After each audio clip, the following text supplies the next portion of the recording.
Have you ever felt a strange sensation in your chest and immediately thought, is this a heart attack? Am I about to die? You're not alone. That fear grips millions of people every day, especially those over 40. Words like blockage, ECG abnormal, or cholesterol are enough to send anyone spiraling with worry. But here's the truth, most of what you've been told about heart attacks is either outdated, oversimplified, or just plain wrong. In fact, fear itself might be doing more harm to your heart than anything else. So today, let's clear the confusion. Let's talk about what really causes heart attacks, and how you can protect your heart without living in fear. Because the solution isn't in another pill or painful test, it starts with understanding the science and calming your mind. Let's begin. Part 1. What you've been told about heart attacks is misleading. For decades, we've been told the same scary story: heart attacks happen because your arteries are blocked. It's drilled into us, if a doctor finds a blockage, you're at immediate risk, and you need a stent or surgery, fast. But here's the surprising truth: a blocked artery alone rarely causes a sudden heart attack. Yes, it sounds shocking, but many people live perfectly healthy lives with 70%, 80%, even 100% blockages, and never have a heart attack. Why? Because your body is brilliant. As blockages develop slowly over time, your system adapts. It creates what's called collateral circulation, natural bypasses that reroute blood around the blockage. It's like nature building a backup road when the main highway is jammed. So why the panic? Unfortunately, fear sells. It's used to push unnecessary procedures, stents, bypasses, tests, often with high costs and questionable long-term benefit. Many of these interventions don't actually prevent heart attacks. They treat symptoms or provide peace of mind, not prevention. That doesn't mean we ignore heart health, not at all. But it does mean we need to understand what's actually dangerous and what's just been marketed as urgent. So before you panic about a blockage or rush into invasive procedures, ask better questions. What's your lifestyle like? How's your stress? Are you supporting your heart with movement, sleep, and peace of mind? Because when you understand that fear is often the real danger, you take back control, not just of your heart, but your life. Part 2. What actually causes a heart attack? So if a blocked artery isn't the main culprit behind a heart attack, what is? The real danger is something far more sudden: a blood clot, also known as a thrombus. Here's what's surprising: these clots don't always form in blocked arteries. In fact, many heart attacks happen in completely open, healthy-looking arteries. So what triggers the clot? The answer might surprise you: it's mental stress. Not cholesterol. Not how many eggs you eat. Not even lack of exercise. It's your emotional state. When you're constantly anxious, angry, or overwhelmed, your body produces stress hormones like cortisol and adrenaline. These hormones make your blood thicker, stickier, and more likely to form a clot. It's like your body's natural fight or flight system gets stuck in overdrive. And if that clot suddenly blocks the blood flow in a coronary artery, even one with no major plaque, a heart attack can happen in seconds. This is why so many seemingly healthy people, with normal scans, no major blockages, and even active lifestyles, still experience heart attacks out of the blue. Because it's not just about the physical state of your heart, it's about the emotional state of your mind. So while diet and exercise are important, managing your emotional stress is just as critical, if not more. Calming your mind, processing your emotions, and creating space for peace can protect your heart in ways no surgery ever will. Part 3. The real killer is the mind, not the heart. Here's something most doctors won't say out loud: the real threat to your heart isn't just in your body. It's in your mind. Anger, anxiety, jealousy, chronic stress. That constant, simmering pressure to be more, do more, prove more. These aren't just feelings, they're chemical events. And they weaken your heart every single day.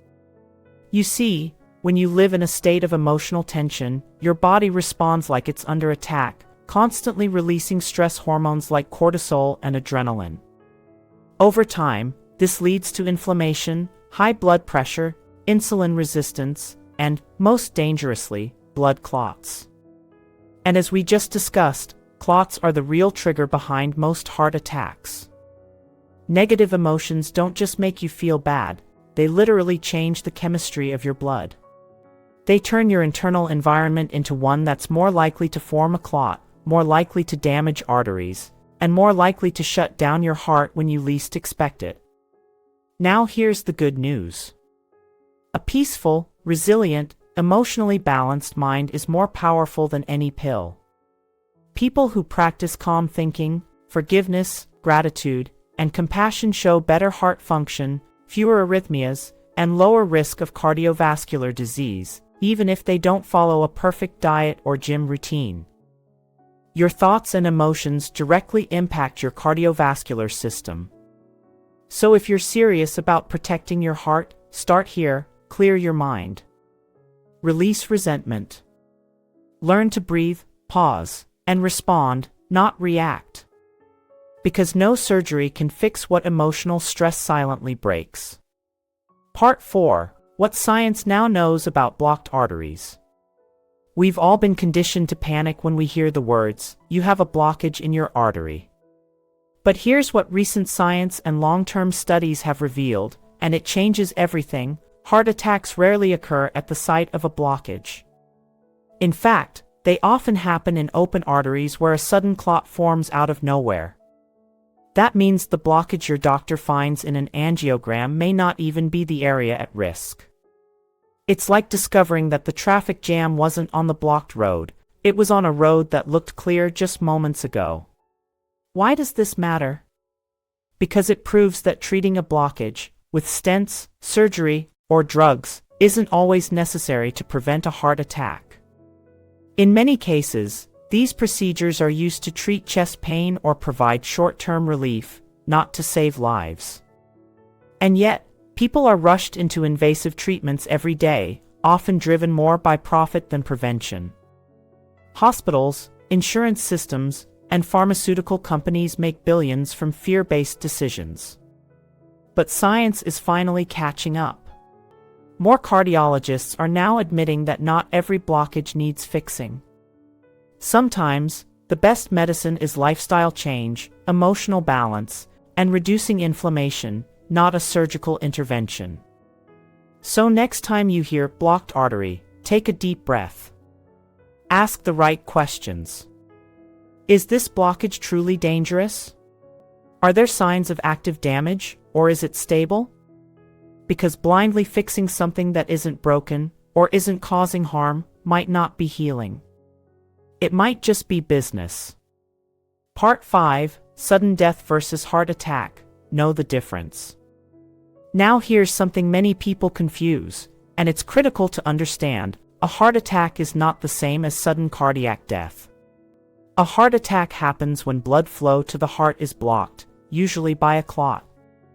It often comes with warning signs, chest pain, shortness of breath, pressure in the chest, and you usually have time to respond.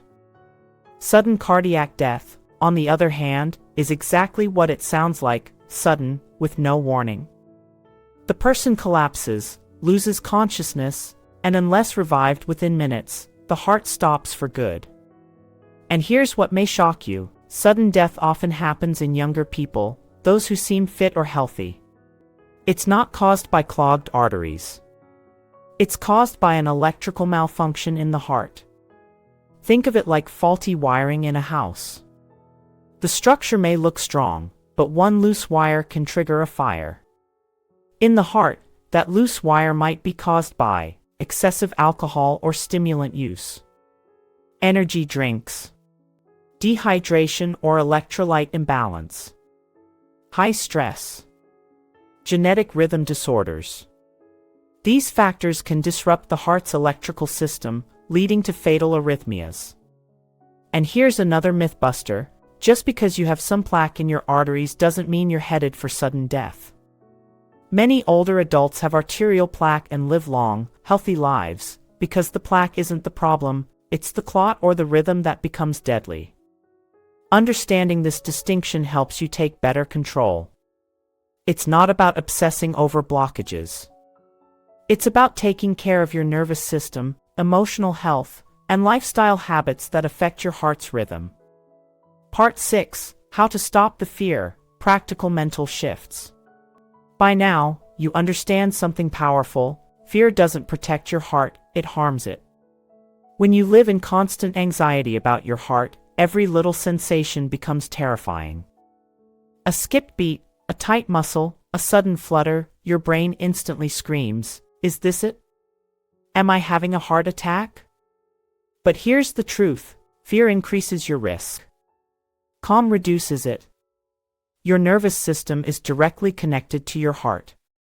When you're anxious, your heartbeat becomes erratic. Blood vessels constrict. Inflammation rises. But when you're calm, your heart rhythm evens out. Blood flows more freely. Healing begins. So how do you create that calm? Start simple. Practice mindfulness. Sit quietly and notice your breath. Breathe deeply, in through the nose, out through the mouth. Just 5 minutes can reset your nervous system.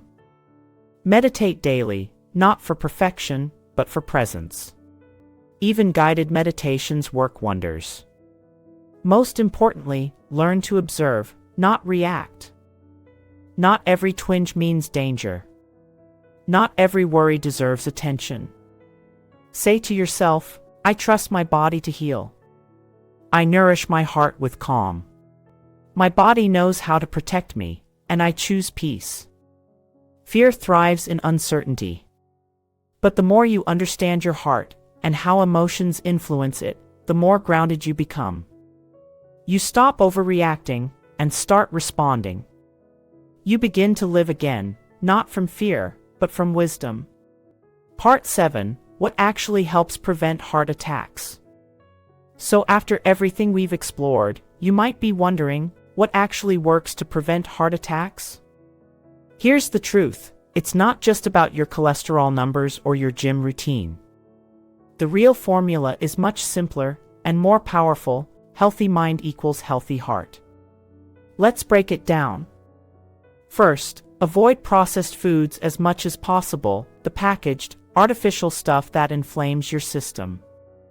But don't fall into the trap of obsessing over every new food trend or restrictive diet. Instead, follow this timeless rule: eat when you're hungry. Stop when you're about 80% full. That's it. It's not about deprivation, it's about balance. Avoid smoking. Limit alcohol, or avoid it altogether if possible. And get your body moving.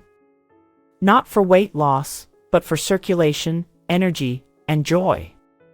A simple daily walk can do more for your heart than hours in the gym. But here's what often gets overlooked. Smile more. Laugh often. And connect with people. Social isolation increases your risk of heart disease. Loneliness can hurt your heart as much as a bad diet. On the other hand, genuine connection, support, and love protect your heart physically and emotionally. So don't underestimate the power of calm meals, heartfelt conversations, or a simple stroll in nature. These aren't just lifestyle tips, they're science-backed protectors of your heart. You don't need to live in fear. You need to live in alignment. And now, let's explore one of the most overlooked shifts of all: the emotional mindset that moves you from illness to wellness. Part 8: The Wellness Mindset, From I to We. There's one more shift that may be the most powerful of all. And it has nothing to do with medication or diet. It's the shift from I to we. When we live from a place of ego, arrogance, or self-importance, we create separation. And separation breeds stress, the kind that lingers in your nervous system and weighs on your heart.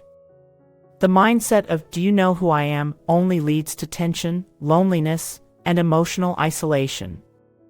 But when you begin to live with compassion, humility, and service, something beautiful happens. Your nervous system relaxes.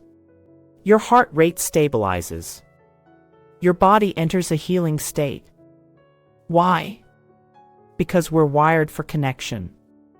We're healthier when we feel seen, loved, and useful, not just to ourselves, but to others. Try this simple inner shift. Instead of saying, "I am important," say, "We are connected." It's no longer just about your success, your status, or your stress. It becomes about how you lift others, how you show up for your family, your community, your world. Science now confirms what spiritual traditions have taught for centuries. People who practice empathy, gratitude, and generosity have lower blood pressure, less inflammation, and fewer heart problems. Inner peace doesn't just feel good, it literally creates outer health. So if you want to protect your heart, nourish your spirit. Be kind. Forgive. Help someone without expecting anything in return. Because every act of love, every moment of humility, is medicine your heart understands better than any prescription. And now, let's bring all of this together with a message that can truly change your life. Here's what I hope you take away today. You're more in control than you've been led to believe. The fear of a heart attack doesn't have to rule your life. You don't need to panic over every heartbeat, chase every new diet, or live under the shadow of what if. Instead, choose clarity over confusion, calm over chaos, and confidence over fear. Support your heart with a peaceful mind, loving relationships, and simple daily habits that nourish, not punish, you. Because it's not just about living longer. It's about living better. And fear should never be the thing that stops your heart before anything else does. What part of this message changed your perspective today? Comment below, let's talk about it. Like, subscribe for more truth-based health content. And share this with someone who's living in fear, it might just save their life.